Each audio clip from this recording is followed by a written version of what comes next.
कभी कभी हम देखते हैं कि एक ही तरह के केसेस में ऑनरेबल जज साहब अलग अलग डायरेक्शन देते हैं, अलग अलग ऑर्डर सुनाते हैं।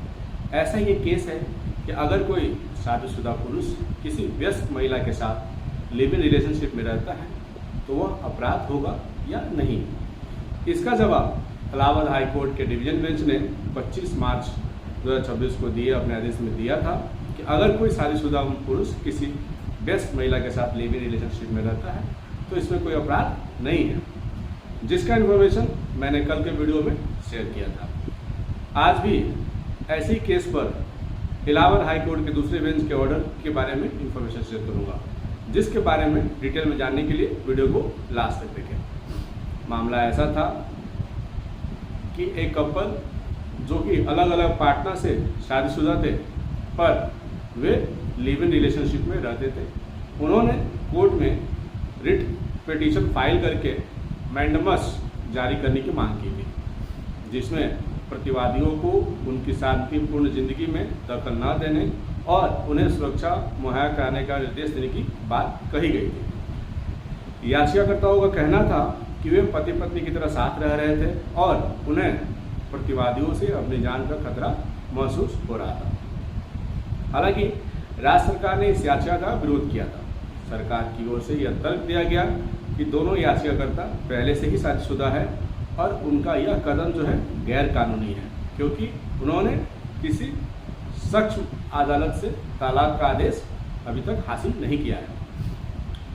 इलाहाबाद हाई कोर्ट के जस्टिस विवेक कुमार सिंह के बेंच ने मामलों के तथ्य पर गौर करते हुए शुरुआत में ही यह बात नोट की कि शादी या लिव इन रिलेशनशिप में दो व्यस्त व्यक्तियों की आपसी सहमति जरूरी होती है और इसमें गोत्र, जाति और धर्म जैसी बातें पीछे छूट जाती हैं।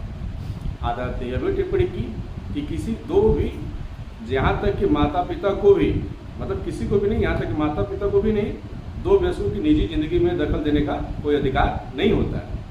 हालांकि जस्टिस सिंह ने यह साफ तौर पर स्पष्ट किया कि आज़ादी का अधिकार या निजी आज़ादी का अधिकार कोई पूर्ण या असीमित अधिकार नहीं है। किसी एक व्यक्ति की आज़ादी वही खत्म हो जाती है जहां से किसी दूसरे व्यक्ति की कानूनी अधिकार शुरू होता है। खास बात यह है कि सिंगल जज ने इस बात पर जोर दिया कि हर जीवन साथी को अपने पार्टनर के साथ पाने का एक कानूनी अधिकार होता है और इस अधिकार को किसी की निजी आज़ादी के नाम पर छीना नहीं जा सकता। हाई कोर्ट ने आगे कहा कि किसी एक व्यक्ति की आज़ादी किसी दूसरे व्यक्ति के कानूनी अधिकार का उल्लंघन नहीं कर सकता और न ही उस पर भारी पड़ सकती है।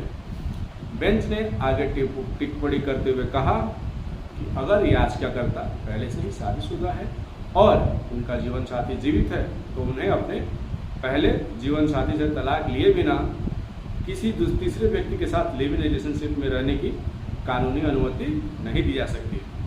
उन्हें अपने कानूनी शादी से बाहर किसी दूसरे व्यक्ति से शादी करने या लिव इन रिलेशनशिप में रहने से पहले किसी सक्षम अदालत से तलाक का आदेश हासिल करना अनिवार्य होगा।